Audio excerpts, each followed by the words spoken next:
Hey guys, and welcome back. It's Prodigy here. Today I'm doing another PC build.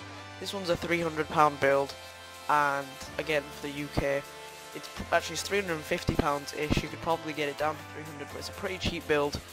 In America I think this is about $500, maybe a bit less, but this is a really cheap build, but it's really good. It should be able to run most games at 1080p with fairly high settings at fairly good frame rates. It won't be able to run, you know, all the latest titles at 60 FPS, but it should be able to run, it'll definitely be able to run all the free-to-play games, things like that, like Dota 2 and CSGO at high frame rates, high settings.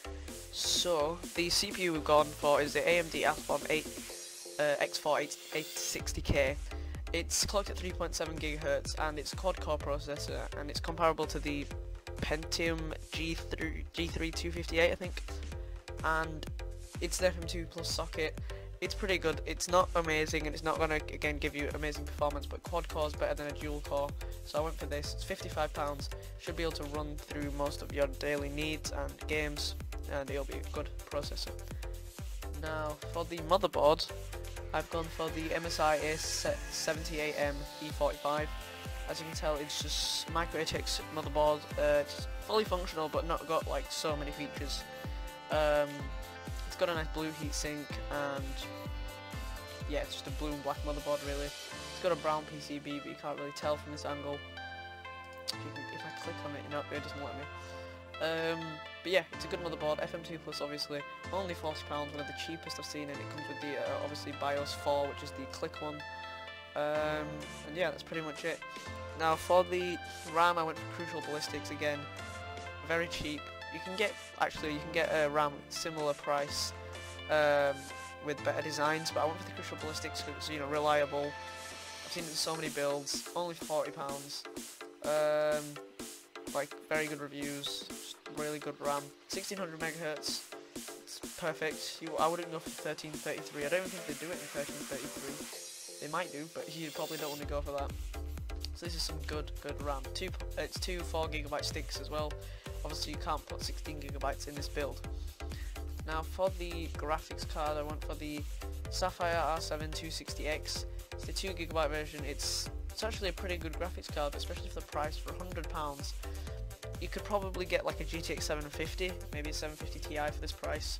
So you're not really locked down to AMD, but I do think this would be a good AMD build, and it only requires one 6-pin, and it's pretty good. It's pretty overclocked, and the 2GB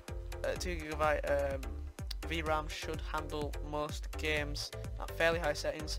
I think like on my GTX 645, on GTA 5 I can run it on high medium, and still get above 30 most of the time, which isn't amazing, but for this card you should be able to run at like high settings whilst getting well over 30 FPS.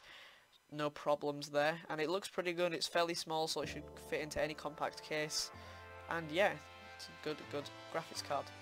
Now the hard drive is the Western Digital 1TB Blue. Again, it's going to be in most of my builds because it's really reliable, it's really good. £40, pretty cheap. You can go for smaller, but the 500GB version is only £3 less, so I didn't see the point of that. And a terabyte should be enough for most of you budget gamers. Yeah, that's the hard drive. Now, obviously I could put an SSD in, so we're going to go straight to the power supply, which is a EVGA 500 watt 80 plus power supply. It's not 80 plus bronze or anything, it's just the 80 plus. It's not modular, so it's got these kind of ugly cables that all come out and you can't take them out. But for this price of only £32, it's really good. It's got great reviews, 80 plus certified, as you can see. It's got a 3-year warranty, which might be a bit low, but for you beginners it'll be fine. And this build is made for people who want to upgrade in the future, but not yet, and they're going to upgrade slowly and eventually to some higher end stuff. So this is a great place to start. 500 watts should easily run all this system, whilst giving you headroom for maybe for upgrading to a better graphics card or a better CPU, anything basically. Upgrades are fine. Now for the case, I went for the Corsair Carbide 100R. This is the windowed version, and I do like windowed cases because you can show off all your stuff, and I think this is really future proof because although I've got a micro ATX motherboard, it'll fit well. Obviously it'll fit in here, but if you want to go for an ATX motherboard later on, this will also be able to hold it. I think it just looks really nice. It's sleek. It's not like, it's quite minimalist, but the window helps bringing out some colour. Obviously you'll be able to see your parts and things like that. Sorry. There is the non-windowed version, which is slightly more expensive, which I didn't see the point of, to be fair. I think it's just because it's this kind of silent mid-tower. But if you're not too bothered about sound and you want a cheap and reliable case, this is a good one to go for £42. So that was the build, guys. I hope you enjoyed. As usual, do leave a like and subscribe. This is the build.